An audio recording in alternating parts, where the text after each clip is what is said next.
Allison from Learning at the Primary Pond. I'm a literacy specialist, and I am so excited for this video because it is just for my reading teacher friends. So whether you're a reading specialist, literacy specialist, reading interventionist, whatever kind of reading teacher you are, this is just for you. And I'm going to share some of my best tips for communicating with families, which can be kind of tricky when you are not the main classroom teacher.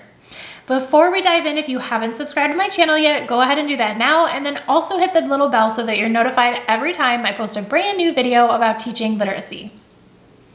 When I transitioned from being a classroom teacher to a reading specialist, I struggled with the parent communication piece. Now, one of the things that I loved about being a classroom teacher was the close relationships that I had with students' families. I just loved that. But then when I became a reading specialist, I felt kind of weird and disconnected. I was like, okay, I'm not the main classroom teacher. The particular school, when I first became a reading specialist, the particular school where I worked, it wasn't easy for families to get to the school. So it's not like I was able to just walk out to the pickup line and see them. They were taking the buses.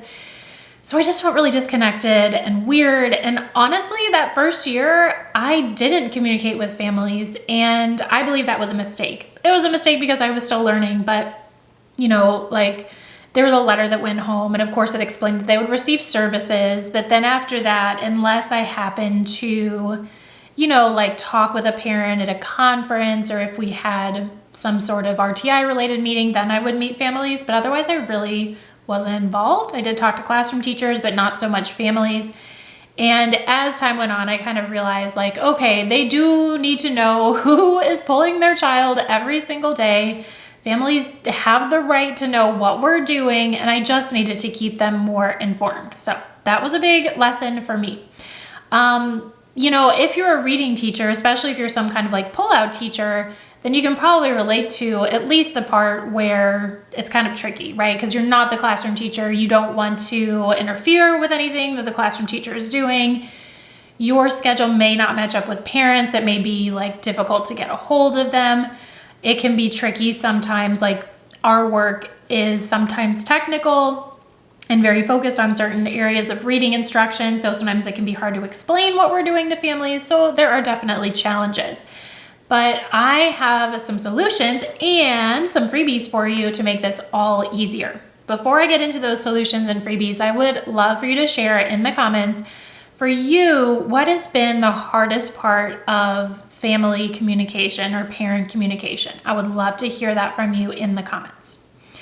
Okay, let's dive into these strategies. Strategy number one, and by the way, the reason why we're doing this, I guess I should say, is not just for the sake of going through the motions, but because there's studies that show that building positive family and parent relationships can really be beneficial for kids, of course, emotionally, but also just academically. This stuff impacts student achievement. So this is why we're doing this.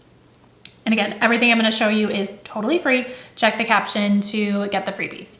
All right, our first strategy is to introduce yourself. Now, of course, there's a lot of different ways to do this. It is very possible that the way your school does it on back to school night, you may be able to introduce yourself to families, but also maybe not, because when I was a reading specialist at first, in that first school that I was, it was a very large school, and on back to school night, there was no way that I could possibly be in all of the classrooms that I was serving. So that wasn't an option, but in some schools it could be an option. But introducing yourself is super important. And of course, there should be letters sent home or phone call or something notifying parents that their child is receiving services, but also just tell them a little bit about yourself. Why do you love doing this? Why are you here? How are you going to help their child? And in the freebies, I actually have a letter of introduction that you can use. There's a template one, but then there's also one that's editable, so you can totally customize it and make it yours. Okay, so let's say you've introduced yourself. The families know what their children will be doing when they're in your room or working with you.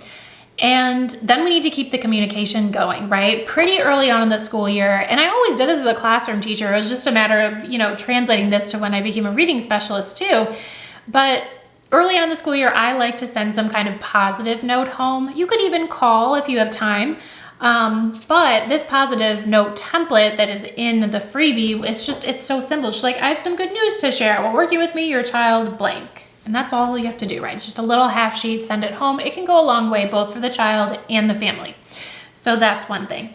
Another thing that you can do is to kind of show the parents what you're working on. Like this example letter, this is in the freebie. It says, your child's been working with me to learn how to read CVC words. It explains what it is, what CVC words are. You know, we work on saying the sound of each letter and blending the sounds. Sometimes I've even sent home little videos that I've made of me modeling the strategies that I want the kids to use once in a while. It's a little more time consuming, but it can also be helpful.